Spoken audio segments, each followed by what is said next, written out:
Hello friend, welcome to Study Adda की YouTube channel में आपका स्वागत है। अगर आप ये वीडियो पहली बार देख रहे हैं तो प्लीज़ जल्दी से लाइक कर दीजिए और शेयर, बगल में शेयर की बटन होगी उससे शेयर कर दीजिए। तो आज हम बायोलॉजी का नेक्स्ट पार्ट स्टार्ट करेंगे और ये होगा आपका वीडियो बायलिंगुअल। ये केवल रेलवे एग्जाम के लिए इम्पोर्टेंट नहीं है, वो सभी एग्जाम जहाँ से बायोलॉजी क्वेश्चन आते हैं उन सभी एग्जाम के लिए ये इम्पोर्टेंट है, चाहे एसएससी का कोई एग्जाम हो या रेलवे का कोई एग्जाम है। तो अगर आप हमारे चैनल पे पहली बार आए तो हमारे चैनल को पहले सब्सक्राइब कर लें। सब्सक्राइब करने के बाद बेल आइकॉन जरूर क्लिक करें। उसके बाद भी अगर आपको नोटिफिकेशन नहीं मिलता है तो हमारे चैनल की कोई भी 3 से 4 वीडियो पूरी देख के उस पर लाइक, कमेंट और शेयर कर दें तो आपको नोटिफिकेशन मिलने लगेगा। और ये हमारी कुछ प्लेलिस्ट है, अगर आप रेलवे की तैयारी करते हैं तो प्लेलिस्ट विजिट जरूर करें, वहाँ पे बहुत सारे वीडियो हैं जो आपके काम के हो सकते हैं। तो आप एक बार वीडियो को पॉज करके पूरा प्लेलिस्ट यहाँ पे देख सकते हैं। और ये टाइम टेबल है जो बिल्कुल नहीं फॉलो हो रहा है, शायद आज से फॉलो होना शुरू हो जाए, नहीं तो कल से तो बिल्कुल फॉलो होना शुरू हो जाएगा। नीचे जो है हमारा टेलीग्राम लिंक है, इस पे ज्वाइन जरूर हो जाइए आप। मोस्ट इम्पॉर्टेंट STUDYADD है, लास्ट में ए नहीं है, तो इस बात का आप ध्यान रखिएगा। चलिए, पहला क्वेश्चन है कि penicillin is extracted from, penicillin किससे निकाला जाता है? तो इसका सही आंसर होगा ऑप्शन नंबर 3, फफूंदी से जो है पेंसिलिन निकाला जाता है। एक क्वेश्चन आता है कि पेंसिलिन का खोज किसने किया था? तो इसका खोज जो है सर अलेक्जेंडर फ्लेमिंग ने किया था। कब किए थे? तो ये सन 1928 में और 1929 में इसकी खोज किए थे। और किससे खोज किए थे? तो ये पेनिसिलियम नोटम और पेनिसिलियम क्रायोसोजीन से की थी इन्होंने खोज। किससे? ठीक है, तो ये पेनिसिलियम नोटम और पेनिसिलियम क्रायोसोजीन से की गई थी। तो ये दोनों क्या है? ये आपके फफूद हैं। पेनिसिलियम नोटम जो है आपका क्या है? फफूद है। और पेनिसिलिन क्या है? पेनिसिलिन जो है आपकी एक एंटीबायोटिक दवा है। क्या है? एंटीबायोटिक दवा है, जिसका यूज किस लिए आता है? जो भी जीवाणु या कवक से रोग उत्पन्न होते हैं उनके निदान के लिए किया जाता है। तो पेनिसिलिन से बस आपका इतना ही क्वेश्चन आता है। अच्छा, जो लोग कह रहे हैं सर, कुछ लोग ने कमेंट किया सर 30 मिनट का वीडियो बनाइए, उनको मैं थैंक यू बोलना चाहता हूँ। मैं बनाऊंगा, लेकिन एक बार तो वीडियो का व्यू जो है 5000 10,000 ऐसे तो जाने दीजिए। अभी देखिए अभी कितना व्यू जाता है, 1000 लोग देखते हैं, 500 लोग देखते हैं, तो कोई मतलब नहीं बनता कि मैं 30 मिनट का वीडियो बनाऊं, कोई नहीं देखेगा। तो एक बार ऐसा होने दीजिए, फिर जल्दी मैं 30 मिनट का वीडियो बनाने लगूंगा। नेक्स्ट क्वेश्चन देखिए, क्वेश्चन है which is the effect of antigen in an L person. ठीक है, एंटीजन एक रोगी में जो है प्रतिजैविक का क्या प्रभाव होता है? देखिए, जो हमारे शरीर के अंदर, ठीक है, जो हमारे शरीर के अंदर की रक्षा प्रणाली है, जब हमें कोई रोग होता है तो वो उससे क्या करती है? लड़ने लगती है। उसके अंदर हमारा WBC भी आता है। एंटीजन के अंदर, प्रतिजैविक के अंदर जो है हमारा WBC आता है, लेकिन केवल WBC नहीं आता है। इस बात का याद रखिएगा। जो हमारा प्रतिरक्षी प्रणाली होता है उसके अंदर केवल WBC नहीं आता, और सब चीज़ें भी आते हैं। तो जब हमें कोई रोग होता है तो हमारे जो प्रतिरक्षी प्रणाली है वो हो जाती है, कमज़ोर पड़ जाती है, ठीक है, रोग की वजह से। तो जब हम कोई एंटीजन इसको देते हैं, मीन्स एक तरह से क्या दे दिए? बूस्टर दे दिए, ठीक है, बूस्टर दे दिए, मतलब कोई ऐसी चीज़ दे दी है जिससे क्या है, जो हमारी प्रतिरक्षी प्रणाली है वो और मजबूत हो गई, उसको ताकत मिल गई। अब वो और तेज़ी से जो है इनसे रोग से लड़ सकती है। जो भी मृत वायरस जिसकी वजह से भी ये रोग उत्पन्न हुआ है उससे और तेज़ी से लड़ सकती है, और इनकी संख्या में क्या कर देती है? इंक्रीमेंट कर देती है। तो सही आंसर क्या होगा? देखिए, WBC के उत्पादन को बढ़ाता है, बिल्कुल बढ़ाता है, लेकिन केवल WBC के उत्पादन को नहीं बढ़ाता, इसलिए क्वेश्चन गलत हो जाएगा। यह जो है प्रतिरक्षी के उत्पादन को बढ़ाता है, increase the production of antibiotics, बिल्कुल ऑप्शन नंबर 2 जो है पूरी तरह से सही होगा। नेक्स्ट क्वेश्चन देखते हैं, निम्नलिखित में से कौन विस्तृत स्पेक्ट्रम प्रतिजैविक है? लार्ज एंटीबायोटिक है। अब देखिए क्या होता है, जो लिमिट नॉर्मल होता है उसमें क्या पावर होती है?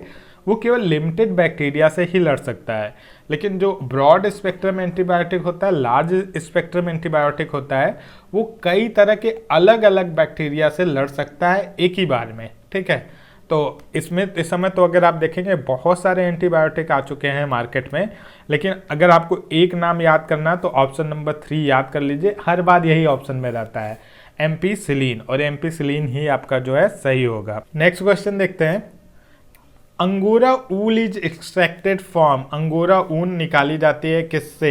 तो ध्यान से फिगर आप देख ही रहे होंगे, ये किसका फिगर है? रैबिट का, खरगोश का। तो इसका सही आंसर होगा रैबिट या खरगोश। अंगोरा ऊल या फाइबर जो है रैबिट से प्राप्त की जाती है। अब यहीं पे एक क्वेश्चन आ जाता है आप लोग मोहयार नाम से, किस नाम से आ जाता है? देखिए मोहायर, मोहायर ऑफ फाइबर जो है वो किससे प्राप्त की जाती है? तो मोहायर फाइबर जो है अंगोरा गोट से, किससे? अंगोरा बकरी से प्राप्त की जाती है। ये चीज आप याद कर लीजिए। और कश्मीरी ऊल जो है, कश्मीरी ऊल जो है कश्मीरी बकरी से, ठीक है। तो केवल अंगोरा ऊल जो है रैबिट से प्राप्त किया जाता है, बाकी मोहायर ऊल जो है अंगोरा बकरी से, और कश्मीरी ऊल जो है कश्मीरी बकरी से प्राप्त किया जाता है। बस यही 3 क्वेश्चन आते हैं बदल बदल के। नेक्स्ट क्वेश्चन देखते हैं। महिलाओं में पुरुष की अपेक्षा निम्नलिखित में से कौन सी बीमारी होने की प्रवृत्ति अधिक होती है? तो देखो महिलाओं के अंदर अगर कंपेयर करें तो आर्थराइटिस, गठिया रोग जो है बीमारी होने की प्रवृत्ति अधिक होती है। पीयूष ग्रंथि हमारी कहाँ पाई जाती है? Pituitary gland is located in, तो देखिए हमारी पीयूष ग्रंथि कहाँ पे पाई जाती है? ए पोजीशन है, मस्तिष्क के अंदर पाई जाती है। हाइपोथैलेमस ग्लैंड, हाइपोथैलेमस ग्रंथि और पिट्यूटरी ग्लैंड, पिट्यूटरी ग्रंथि दोनों जो है हमारी ब्रेन में पाई जाती है। ऑप्शन नंबर 1 सही होगा। और एक बात आप नोट कर लीजिए, पीयूष ग्रंथि जो है हमारी मास्टर ग्रंथि कही जाती है। क्या? पीयूष ग्रंथि को हम मास्टर ग्रंथि कहते हैं। लेकिन अगर पूछ दे पीयूष ग्रंथि की कौन सी, पीयूष ग्रंथि को कौन सी ग्रंथि कंट्रोल करती है, तो पीयूष ग्रंथि को जो है हाइपोथैलेमस ग्रंथि कंट्रोल करती है, ठीक है। तो ये चीज़ जरूर याद रखिएगा, पीयूष ग्रंथि को हाइपोथैलेमस ग्रंथि कंट्रोल करती है, या यह कहें कि पीयूष ग्रंथि मास्टर ग्रंथि कही जाती है और हाइपोथैलेमस ग्रंथि जो है पीयूष ग्रंथि के भी मास्टर का काम करती है। और पीयूष ग्रंथि का काम क्या होता है? ये देखिए, शरीर में ताप, भूख, प्यास, लैंगिक आचरण और शरीर की सुरक्षा आदि का जो है नियंत्रण करती है। तो ये बहुत ज़्यादा इंपॉर्टेंट ग्रंथि है। नेक्स्ट क्वेश्चन देखते हैं। जब हम क्रैश कोर्स में ब्रेन के बारे में पढ़ेंगे तो बाकी मैं उसमें आपको डिटेल बता दूंगा। अगला क्वेश्चन है कि यदि एक पेड़ जिसके तने का अनुप्रस्थ परिच्छेद करने पर 50 घेरे दिखाई देते हैं तो उस पेड़ की आयु कितनी है? तो देखिए, ये जो घेरे आपको दिखाई देते हैं इनको हम क्या कहते हैं? Annual rings.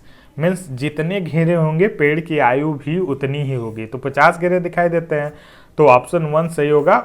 सॉरी, मंथ में नहीं होगा, ऑप्शन 4 सही होगा। 50 ईयर, 50 वर्ड्स। नेक्स्ट क्वेश्चन देखते हैं। Onion is modified form of, जो हमारा प्याज होता है किसका मॉडिफाइड फॉर्म है? तो ये देखिए, ये जो नीचे है ना अंदर की साइड, ये क्या है? हमारा स्टेम है। तो हमारा ओनियन जो प्याज है वो तने का मॉडिफाइड फॉर्म होता है। और जो इसके किनारे किनारे ये सब ऐसे ऐसे निकले हैं, ये क्या है? आपके लीव्स हैं, पत्तियां हैं। तो ये जरूर याद रखिएगा। और एकदम ऊपर जो ये वाला हिस्सा है ये आपका क्या है? रूट्स है। तो जब भी प्याज से रिलेटेड क्वेश्चन है, प्याज निम्नलिखित में से किसका विकसित रूप है? तो ये जो है स्टेम, तना का विकसित रूप है। ऑप्शन नंबर 2 जो है सही होगा। रेडियोलॉजिस्ट आंतों का सीधा एक्स किरण फोटोग्राफ सामान्यतः क्यों नहीं लेते हैं? Why radiologist do not take direct X ray photographs of intestine? तो पहले एक्स किरणों की खोज किसने की थी? तो एक्स किरणों की खोज जो है आपकी रोएंटजेन ने की थी। देखिए, आप जरा प्लेलिस्ट में जाएंगे तो वहाँ पे वो आपको आविष्कार और आविष्कारक से रिलेटेड 2 वीडियो आपको मिलेंगे, ठीक है। थोड़ा नीचे होंगे तो उन दोनों को देख लीजिए, उसी में से आपका रेलवे में क्वेश्चन आएगा। अगर आविष्कार और आविष्कारक से रिलेटेड आएगा तो बस उसी में से आएगा, क्योंकि मैं पूरा कवर किया हूँ आज तक जितने पूछे गए हैं, चाहे रेलवे में पूछा गया चाहे एसएससी में, तो वो जाके आप देख लीजिएगा। तो हम एक्स किरणों से करते क्या हैं? एक्स किरणों से हम जो है हड्डियों के प्रतिबिंब को प्रत्यक्ष देखकर उसमें दरार और विकृति या कोई उन परिवर्तन को जो स्वास्थ्य की समस्या का कारण बनता है उनका पता लगाते हैं, यही करते हैं। लेकिन रेडियोलॉजिस्ट आंतों का सीधा एक्स किरण फोटोग्राफ सामान्यतः इसलिए नहीं लेते हैं क्योंकि एक्स किरणें बिना अच्छा प्रतिबिंब बनाए आंतों से आर पार निकल जाती हैं, ठीक है। तो यही रीजन है। तो हमारा ऑप्शन नंबर 3 जो है सही होगा। एक्स किरणें बिना अच्छा प्रतिबिंब बनाए आंतों से आर पार निकल जाती हैं। नेक्स्ट क्वेश्चन देखते हैं। मानव शरीर में डिहाइड्रेशन निम्न पदार्थों की कमी के कारण हो जाता है। मानव शरीर में डिहाइड्रेशन किस पदार्थ की कमी के कारण होता है? तो ये तो बहुत सिंपल क्वेश्चन है, सबको पता होगा। वाटर या जल की कमी के कारण जो है मानव शरीर के अंदर डिहाइड्रेशन होता है। नेक्स्ट देखिए, जो परख नली शिशु के संबंध में तथ्य क्या है। In the case of test tube babies, test tube baby के संबंध में क्या सही है। हमारे पास 4 ऑप्शन है, देखते हैं। पहला, egg is fertilize in the uterus, अंडे का निषेचन गर्भाशय में होता है। जी नहीं, ये तो बिल्कुल गलत है।